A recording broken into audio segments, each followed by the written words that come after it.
back of the nade. Hello guys, how are we doing? I hope you enjoyed that first blood on Mercado Hardpoint. Today's video is a banger. I dropped 28 and 7 with 2 minutes on hill time, so that's a 4 KD whilst getting most of the hill. We actually put 4 crimsons, as you can see in the scoreboard there, in the 100-point club. And I'm just going to be talking through how exactly we did that. I'm going to be talking about the routes we take, the strats we use, and I was going to leave it as a live comp, but it would miss a lot of valid information out, and hopefully you guys can use the tips I go through here to improve your gameplay when playing Mercado Hardpoint. Before we do get into that, however, I just wanted to say a huge thank you for those of you who have submitted your video for me to review, your video gameplay. Yeah, huge. Big thank you for that. If you do want to submit a gameplay and you haven't already, feel free to drop a form, or submit a form, sorry. The link to the form will be in the description of every video going forward, so there's no rush. Do it as when you can. Yeah, and look forward to seeing it. So, if you look at the minimap here, this is where we get into the nitty-gritty side of things here. We've got a teammate pushed out bar, we've got a teammate pushed out yellow van, and what that's going to do is force the enemy team to be very wary coming out of spawn. It's going to delay the push to the hill. I'm blocking spawns on P2, so they're not going to be spawning in here. And it's essentially, this honestly the best case scenario of what's happening here. You don't want the enemy team to be able to get anywhere near you. The person sat on a hill in an ideal world shouldn't have to take any gunfights on. You trust your enemies to get your teammates, to get the kills out of hill. And yeah, you're just that final line of defense. So we've delayed the team attacking us by about 40 seconds there, just because our team were playing so far out and so aggressively outside of the hill, so that by the time they get to me, there's not really worth the fight. I pick up a couple of kills because I've got enough time to react to the teammates' comms.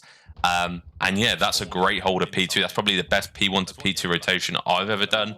And it's worked excellent. The start of the 100-point club begins here, ladies and gentlemen. So moving into P3, which is the tin hardpoint. My favourite route to take in order to break this hill is through dark. It's a little bit easier to get towards the hill. I find breaking from the other side can be a little bit frustrating. And if you've watched my spawn guide, you want to make sure you're spawning towards Barber side towards the end of the time. So we're going to fight for this a little bit from this side, see what we can do. Split the line of defences up a little bit. Managed to get one, unfortunately do fall. And every time, as I say, when you're playing Hardpoint, every time you spawn in, look how long's left. So I noticed there's half the time left. By the time I get to the hill, there's going to be maybe 20, 15 seconds. It's not worth me pushing. I'm much better off holding the cut, getting information. I know a lot of the enemy team have died there, but I haven't seen them cross. So my head's going to the fact that they're probably pushing P4 here. So I'm very cautious of people here. And you know what? I'm sound whoring. Let's be real here. I'm sound whoring. I get one. Expect another, because as I say, they haven't crossed.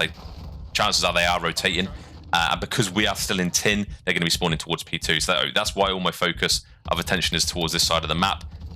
So yeah, you've got to be very conscious of where your teammates are. We've still got a teammate sort of back tin, so they're going to be semi pushing through P2 here.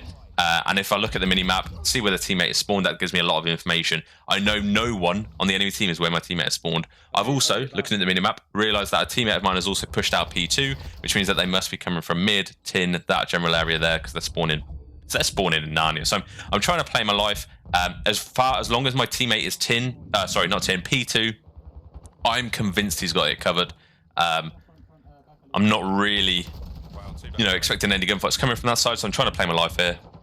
I don't want to die because it opens up, the map way too much. And I am aware of an enemy teammate behind me. An enemy teammate? That makes no sense, Harry. An enemy behind me, and I leave him there because at the end of the day, he's going to be blocking spawns for whenever we die. We're going to be spawning away from old, so I'm happy leaving him there because I'm happy. I don't want to spawn there. Problem is, I get that kill there. Perhaps we spawn back there. It's not great, so that's why. If you understand what I'm saying, I'm leaving him there so we can't spawn there. So I invest a streak, fortunately get a kill, but this is a very peculiar hill to hold. It's a very mixy hill. It's very 50-50. Without a really good setup, it's very easy to get broken here.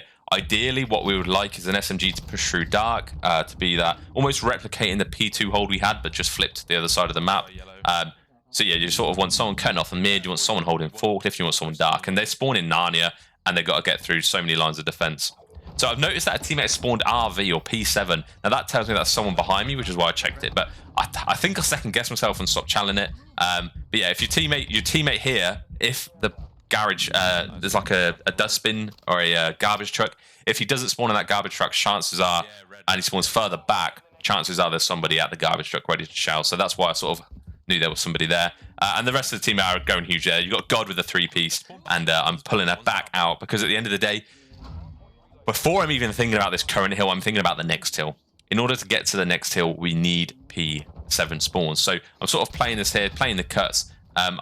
Every time I'm looking at the minimap to see where my teammates are spawning in when I can. They're spawn P7, so I'm happily pushing that out. I managed to get a couple kills before going down.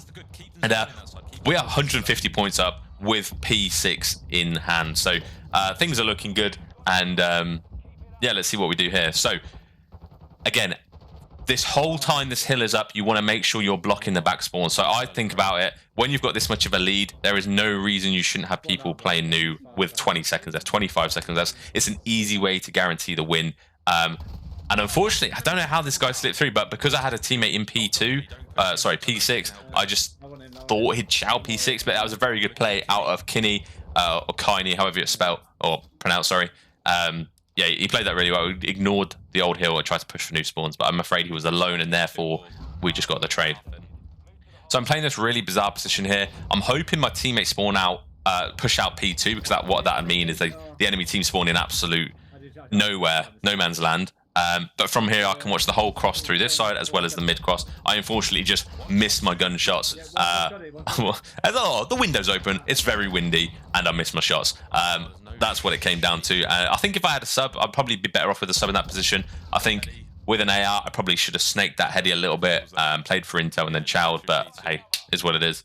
But fortunately, what I do want to say is we're very lucky to have spawned at P2, because at the end of the day, if we don't get the rest of this hill, P2 spawns is what we want. It saves us fighting for it throughout P1, and it gives us enough time to maybe fight for P1 a little bit. So you're going to see me here heavily paying for P2. So the worst thing the enemy team did here was let us spawn in here. So what I should be seeing from the enemy team if they want to be successful in comeback, because at the end of the day, Mercado is one of the maps where you can make a comeback even if you're 200 points down. So yeah, they want to be pushing back to this P2 every time. From old, they want to be pushing through Barber. And you're going to see me play really, really, really stiff here. I'm not going to be moving much because I want 100% of my focus to be on P2. I want to guarantee the win. I'm sending the squad towards the hill. Hopefully they can break. Hopefully they get a trade. But my main focus here as a team is to keep this main hill white. And by what that means is either contested or nobody's on it. I'm trying to get on this wall here. I try a few times. I've seen this before. It's a good spot if you can get up in time. And actually, this is a good hole to have, to be fair. It's a nice little heady. People don't often expect you to be up on the umbrella, and you can see all the way through to dark. But yeah, my main focus here, as I say, is to keep the hill white or in our favour and make sure they can't get P2 control. But unfortunately, we managed to get one. They've spawned Barber because our teammates have spawned Tin, and I managed to get it's the freest of 3 pieces I've ever had. And yeah, I've resumed my position here. Don't really, as I say, I'm not really concerned about how things are going, but I do notice that 2 of my teammates have spawned out. So things are getting a little bit risky, a little bit, not great here. And again, looking at the minimap, which has given you so much information here, my teammates have all spawned hedge, which means the main focus of the enemy team are going to be coming from Barber side. And I managed to get the kill to, push it back. Unfortunately, don't get the second. I just get outgunned because I'm one shot. That's at the end of the day. And I've spawned here. Now, the interesting thing is when you spawn here, it means someone's pushing hedge. The enemy team are blocking hedge spawns, otherwise you would have spawned there. So I do a couple wall bangs here because they're in obvious spots. If you've got an AR, they're on the hill, you always want to wall bang that spot behind the door because chances are somebody's there and you can wall bang it pretty easily. And then I just presume someone else would be behind the desk. So that's how I managed to get that 2-piece. And unfortunately, I was trying to finesse a little bit. I thought, I was getting a little bit cocky. Unfortunately, it's the gunfight to the Vaz because at the end of the day, it is a shotgun. But yeah, we secure old. And when you've got so much of a lead to play with, not rotating or not winning that scrap doesn't matter. And we end up 250 to 89. And as I say, I get 28-7 with 2 minutes on hill. So yeah, I hope you managed to keep up with the comms. I know it was very fast paced, but I hope you enjoyed it. I hope you learned from it. And yeah, if you're not subbed and you enjoy content like this, feel free to sub to the channel. It's free. And yeah, I love it. But yeah, that's going to do. I hope you enjoyed the video and I'll catch you in the next one. Ciao.